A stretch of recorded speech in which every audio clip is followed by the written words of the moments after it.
everyone. Welcome to Let's Talk About Brand. I, of course, am your host, Christine Gritmon. Welcome to the Season 3 premiere of Let's Talk About Brand. We did premiere Chat About Brand a couple Tuesdays ago for the season, but the reason we have kept you waiting on the video interview portion of Let's Talk About Brand is for two reasons.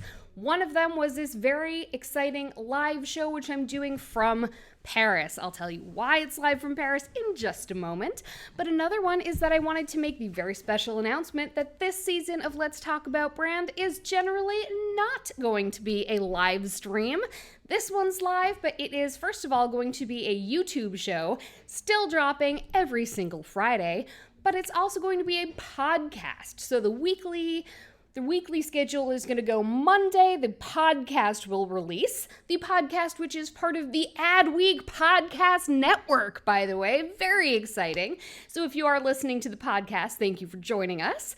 And then Tuesday is going to be Chat About Brand, as usual, same topic as that week's podcast. And then Friday will be a YouTube video interview of that same interview from the podcast. So a lot of changes around here. Very excited to kick things off. The reason I'm à Paris is because I'm here on the Agorapulse marketing retreat, and today's guest is here with me, Agorapulse Chief Marketing Officer Darryl Praill, who also has quite a strong personal brand of his own. So without any further ado, let me show you the gentleman here to my side, Darryl Praill. Yay! Woo! Season 3 premiere, baby. Yes, thank you so much. Lots of changes. Yes, absolutely. Bigger, better, bolder. Adweek, did you catch that? Adweek Podcast Network. Very exciting. Come on, somebody's got to kick. Speaking of brand, right here, baby. Right. And Yeah. you have quite a personal brand of your own. I keep saying that, but my wife and kids don't agree, but carry on. I mean, I'm a brand. You got to tell them all the time. Yes. I keep trying to tell mine that they should really want to wear my swag around. My husband does sometimes. But actually. I have swag. The other day I was in Giphy and I did a search term. Yes. And up comes one of your gifts, and Yes. I'm like, I know this person. So I have over 100. I know when you're in Giphy, you've made it. Yeah, and it's good when your boss's boss is starstruck by you. Yes. Just a tip for personal branding right Yeah. there. So speaking of personal branding, I'd actually, before we talk about brand evangelism, which is the topic of today's show, I'd like to hear a little bit from you about your own personal brand, because you know you're a chief executive there. You're a chief marketing officer. And so some people, they think of personal brands as something that people who are solopreneurs have, or people who are just getting started, or people who are trying to be influencers. So I'd love to hear from you how you came to embracing and building your own personal brand first and foremost. No problem. So I can answer that question. So yes, I'm a chief person. I'm a chief marketing officer currently. Most recently, in my last job, I was a chief revenue officer, meaning I owned sales and marketing. And it all began on a dark, stormy day in 2017 when I started the last job, and we had no money, but my competition had over $500 million in funding, and I knew if I was going to drive the sales and the marketing for the company, we needed to compete without money, and that was the start of building the brand, because people buy from people are getting referrals, inbound activity. That's where it all comes from. And I remember having a conversation with my CEO at the time saying, we've got a massive brand on the corporate accounts, Twitter, Facebook, and we had a massive following. I said, but people don't buy from anonymous, faceless people. They don't. They buy from brands. And I said, so I need to invest in my brand. Now, if somebody else in the company wants to be that evangelist, I'll step aside. And go figure, nobody else wanted to be the evangelist. So out of necessity, that's how it began. And honest to God, I had no idea what I was doing. And I hired a young lad. I paid him $500 a month. And I said, teach me how to use LinkedIn. And I made the biggest mistake of giving him my login credentials. Oh.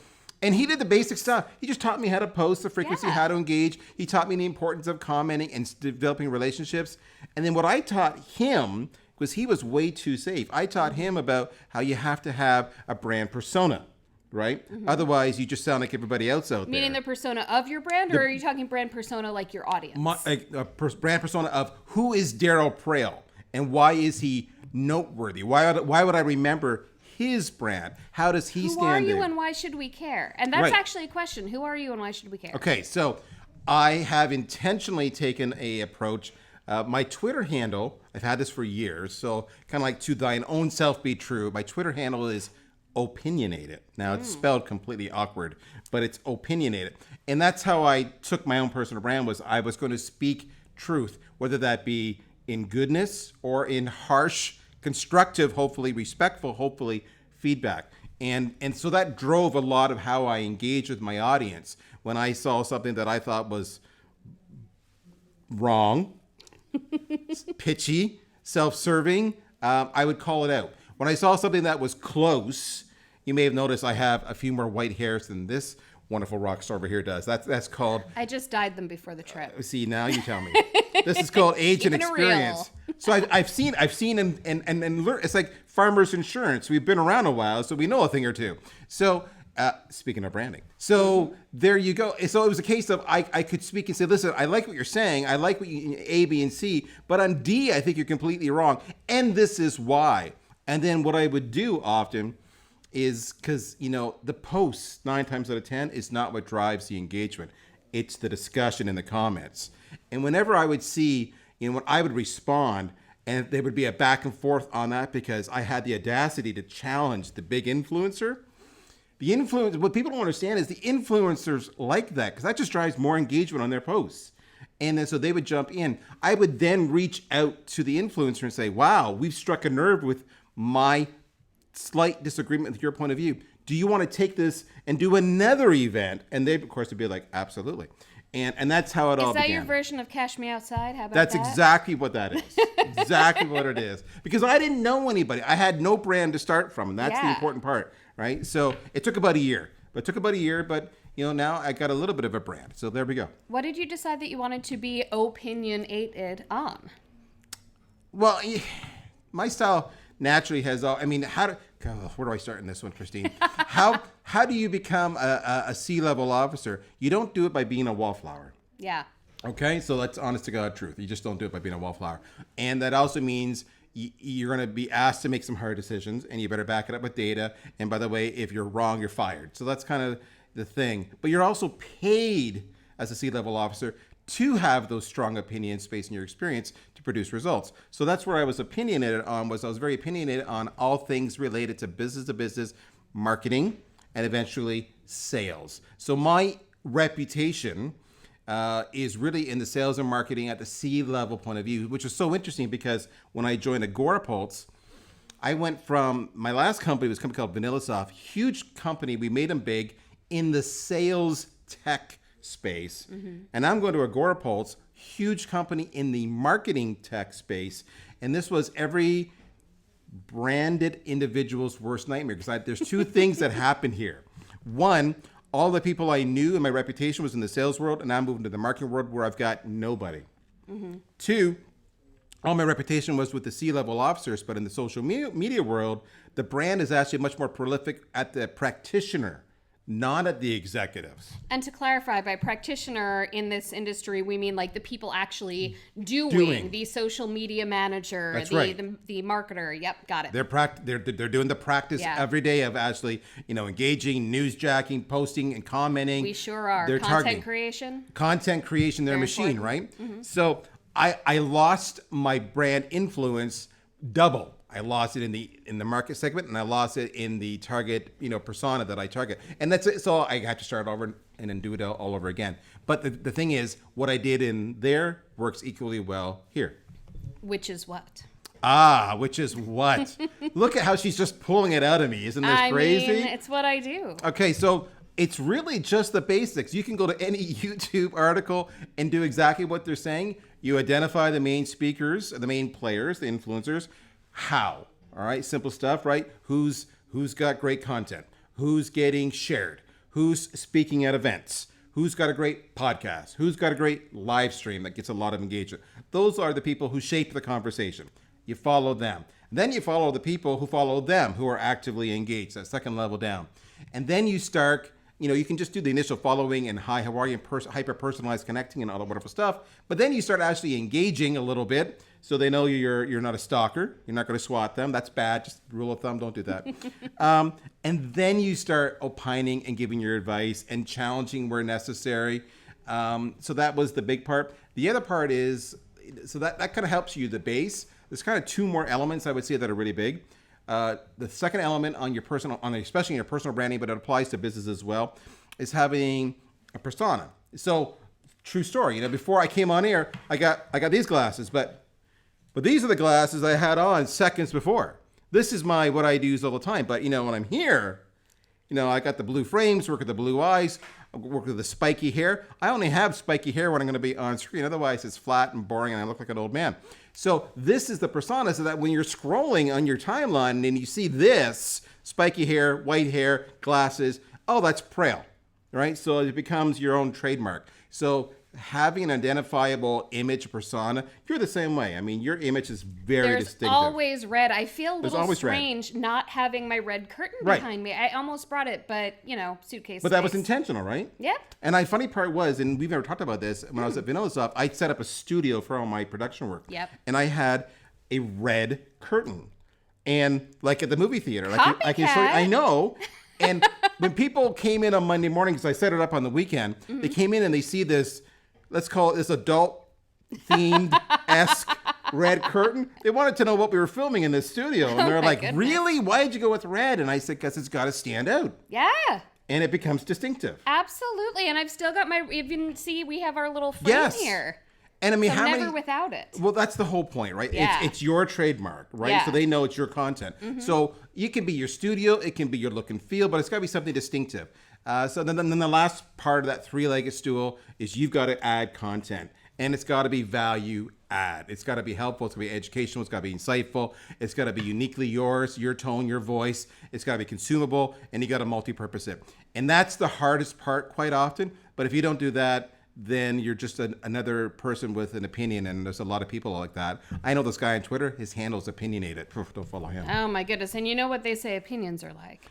Yes, I do. I won't go there, but I do know.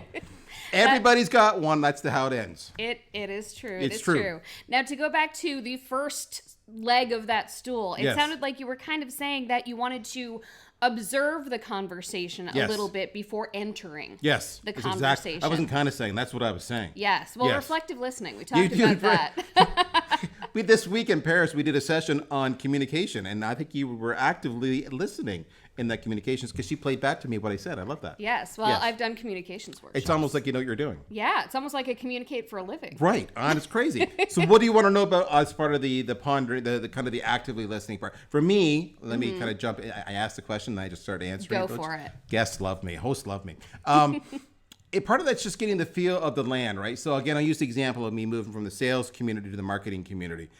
I can tell you just by actively listening and observing, the dialogue, the topics, the tone, completely different. So if I were to take my sales persona into the marketing community that I want to become an influencer in all over again, that wouldn't have worked because I would have been the outsider and they're like, he's not part of our tribe, and they would have ignored me. So it's understanding what the issues are, who the players are.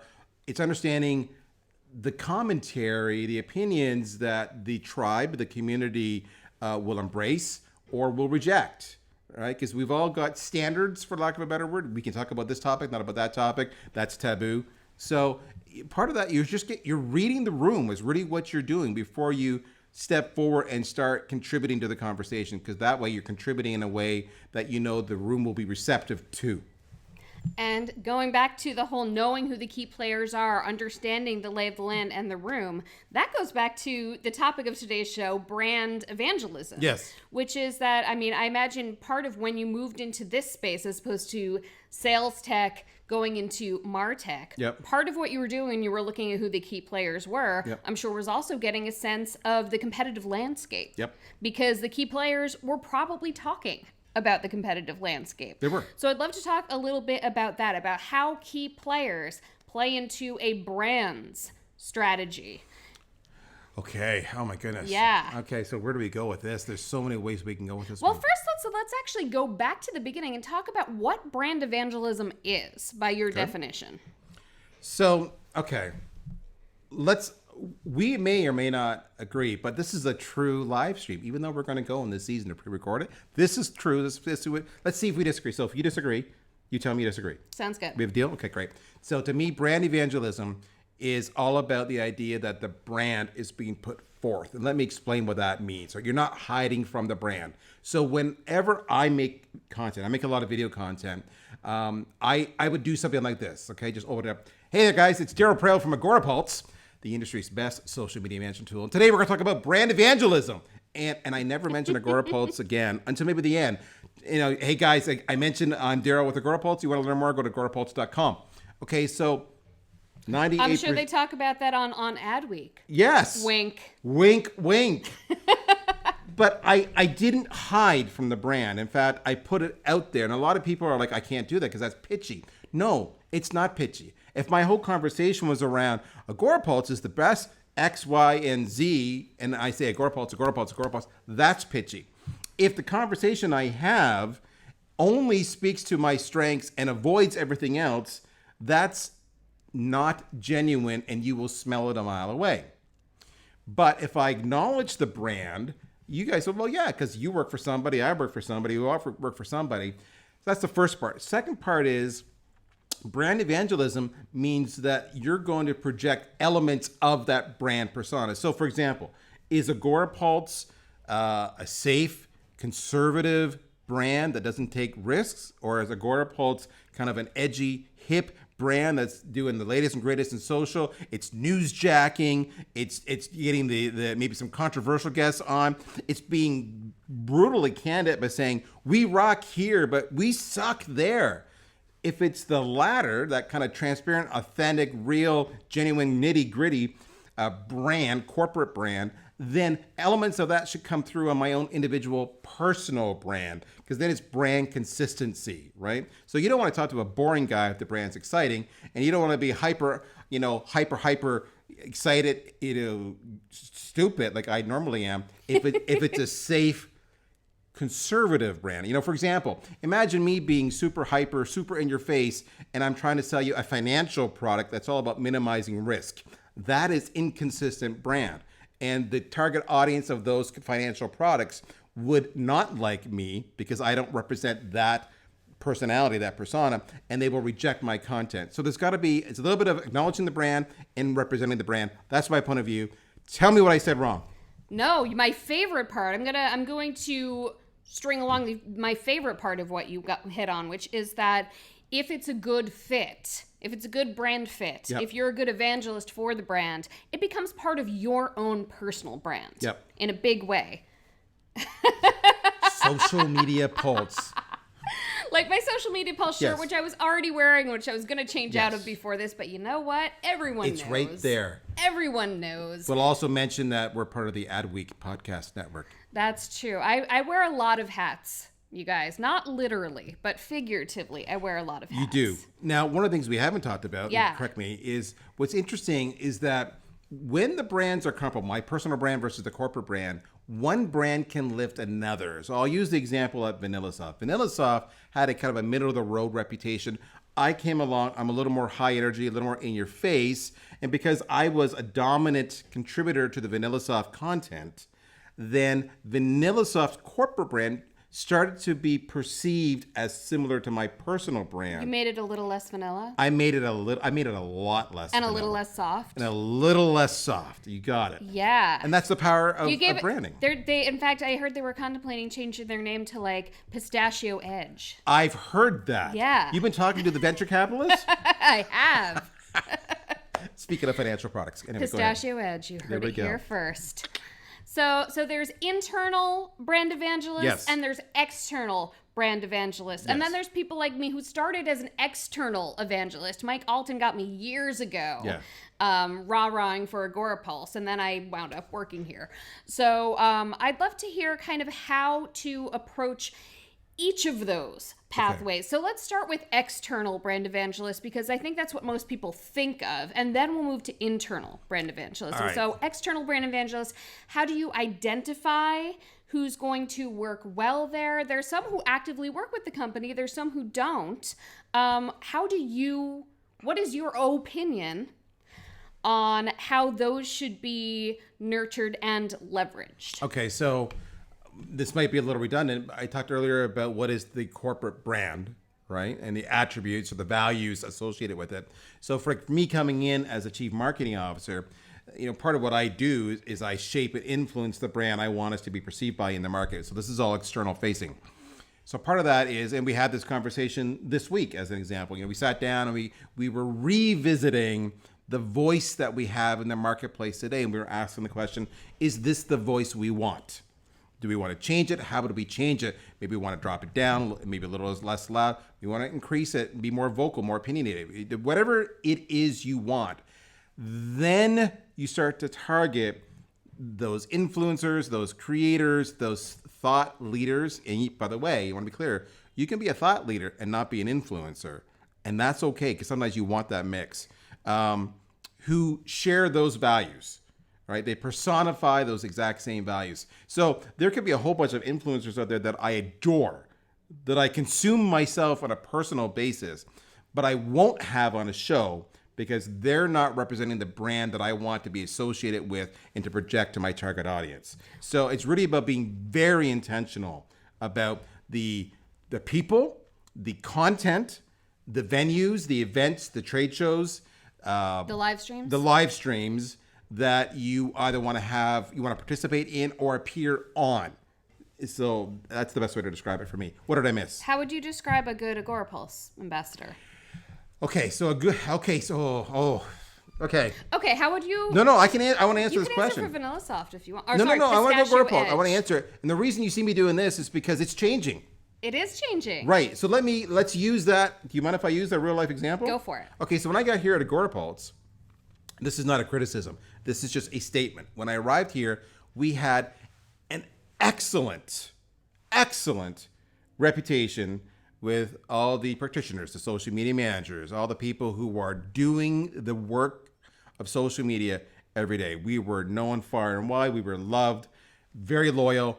I mean, that's part of the reason I joined the company, because I can work with that. You know what I'm saying? What we did not have was that same brand affinity with the people who control the budget, the VP of marketing, the chief marketing officer, the agency owner. Right? We did not have that same level of awareness. So for us, you will probably notice a lot more content. And I was very important when we had this conversation even this week. I said, we're not getting rid of the content, the relationships, the conversations, the speaking gigs. We're not getting rid of any of that we used to do. Instead, we're adding on top a much bigger effort to reach those budget holders, those decision makers. And the reason is because whereas a social media manager can say, hey, I can authorize 1, 2, 3, 4, 5 seats, a CMO can say, I can authorize 50 seats. And I mean, we're here to make money. So I would rather take 50 seats instead of 5, with no disrespect to those who can authorize 5 seats. Go figure. So we've been targeting influencers, events, content topics that really relate to that identity, that who we want to connect with, right? So the brand changes. So you will hear us talking about things like ROI, right? You'll hear us talking about margins. You're talking about employee utilization, right? We talk about I know all this stuff that social media managers go, I don't want to deal with this stuff. Yeah. But the VP, the CMO, the agency owner, they're all about that, right? So it's getting the right topics, the right buzzwords, the right content. And we're reaching out to those individuals today. Now, internal brand evangelist. Okay. Yes. How to, and I'm part of this. So this is very meta here, not yes, meta like Facebook. Like yes. Good meta. Yes. Yes. How do you see activating the internal Agorapulse force, or how any company should activate their internal force in terms of becoming brand ambassadors or evangelists, as it were? How do you see that working in a way that, again, is not pitchy? Okay, so I'll be curious to see if we agree on the same definition of internal. So when I hear internal brand, what I'm thinking of is, what is the brand, say I as an individual, have inside the Agorapulse Corporation? Oh, I was thinking more like, how do we... Yes. embody and represent Agorapulse. Oh, so you as like all the employees. World. So basically, I would Yes, refer to that because almost as we are employee affiliated. advocacy, employee engagement, Yeah. etc. Yeah, but I'm talking about how we are part of the external Gotcha. representation I'm there. of the brand. Okay. But I think we should add the other conversation do too. both. So we can do both. Go for so it. let's go with your conversation first. I love your conversation. So it starts with the basics. And again, we had this conversation this week here at our retreat in wonderful Paris. Did I mention it was Paris? See the red? See? We're in Paris. We're in Paris right now. So a lot of that is, it starts at the top. It starts with the CEO, the CMO, basically your executive suite, which is what are the company values that you want to embody. So I'll give an example. Again, I'll just keep on using Agorapulse. Some of the company values that we are all about: honesty, respect, candor. I know we have others. I want to stop at just those three. So honesty means I may tell you something you don't like because that's the honest to God truth. But I'm going to deliver it respectfully, not maliciously, not designed to hurt you, which ties back into radical candor. If I disagree with you, I'm just going to say, can I be radically candid with you? And because that's our value. No? Sorry. I'm out. She's fired. Yeah. Move on to the next person with the red background. Yeah. So you need to map out the values and the attributes that you yourself and your employees want to manifest as ambassadors of the corporate brand, so that if this fine, amazing woman were just to be walking along the street and somebody ran into her and said, "Oh, are you Darryl Praill?" And you're like, "Oh no, I'm Christine." I'm not. I know not. we get mistaken all for the each other. time. Oh my goodness. They would say after that interaction, "Wow, she was just so honest and respectful." If everybody at Agorapulse is like her, I want to buy from Agorapulse, right? So it's those interactions on the trade show floor. It's those interactions in the local user association you belong to for whatever, or networking, professional development, that if they see it over and over and over again with every person they talk to at that company, they identify that. That's the internal side. So that's what I would say. What have I missed? Well, I'm curious also about the other side of it that you were talking about. Okay, so let's go to the other side. Okay, so boys and girls, or those who identify otherwise, let's have a conversation about your own personal brand inside your own company. All right. So one of the biggest challenges that people have when they're trying to go through the ranks of the career, I get asked this question a lot: Darryl, I want to be a CMO. What do I need to do? And part of that comes down to establishing your own brand internal to the organization. So what I've established, I'm just using me as a guinea pig here for, it can be anybody. It could be, and like, for example, Christine has a reputation. Let's ask her afterwards what she thinks her internal reputation is. I have a reputation for being very direct. I have a reputation for being, it was funny, this week I heard it over and over again, and we were talking about how do you talk to different types of personalities, and we were saying, how would you talk to me? And the feedback from the whole team was like, well, when you're talking to Darryl, you're talking bullets, boom, boom, boom, boom, boom, and how does this matter in terms of us achieving our goals? Short, sweet, what's the business case? That's how you talk to Darryl. So that's a little bit of my personal brand. I'm not that flowery, let's talk for 3 hours, I'm gonna give you a hug. I'm not a warm, touchy-feely kind of guy. That's Darryl, all right? So part of that is by your actions. The other reputation I have is I get stuff done. Okay, so how is all this happening? It's happening with my interactions and how I talk to you and you and you, and I'm looking at all you out there in live stream world, and that repeated behavior. So if you want to be known for a certain brand because you want to achieve certain goals, then you have to manifest those behaviors and attributes. In other words, let's say you want to be a chief marketing officer, find out what you think a typical chief marketing officer behaves like, or is known for, is reputed for, is capable of. If, I think of a stereotype, and then you should start adopting some of those personality traits yourself, and then that will put you in the logical progression towards that role, because as positions become available on the ladder up to that role, you're top of mind because you logically fit the profile of what they have in their mind. You've established a brand tied to your goal and your objective. So that's what I would say to it. Now, what do you think your brand is internally? And what do you think you are uniquely the only person in the company that would have a brand reputation for? Oh, goodness. Only, I'm not sure, because I feel like some of the things that I'm known for are being enthusiastic. You're known for high energy. High energy, enthusiastic, creative, maybe a little determined, which I didn't even realize was such Very a thing. determined, But this job focused. brings it out of me. Yep. When I want to get something done. Yep. And this was not part of me before, but it's interesting because Yeah. sometimes you put yourself in that place and you become that person. Yep. Like you were saying about a CMO, you put yourself in that place, you become that person.